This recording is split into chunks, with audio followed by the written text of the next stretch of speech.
ചെന്താമരപ്പൂവായി നിൽക്കും നീ ചിരകാലമെൻ്റെ മനപ്പൊയ്കയിൽ.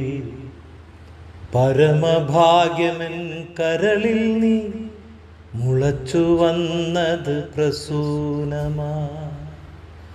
നാദമായെത്തി ഹൃദയമെന്നും സംഗീത സാന്ദ്രമാക്കുന്നു നീ.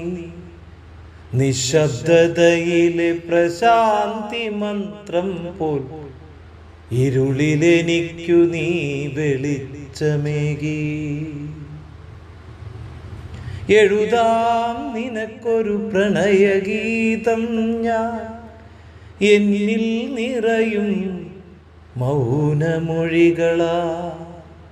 എഴുതാം നിനക്കൊരു പ്രണയഗീതം ഞാൻ, എന്നിൽ നിറയും മൗനമൊഴികളാ. കരുതുക നീയത് പരിശുദ്ധ സ്നേഹമായി, കരുതുക നീയത് പരിശുദ്ധ സ്നേഹമായി.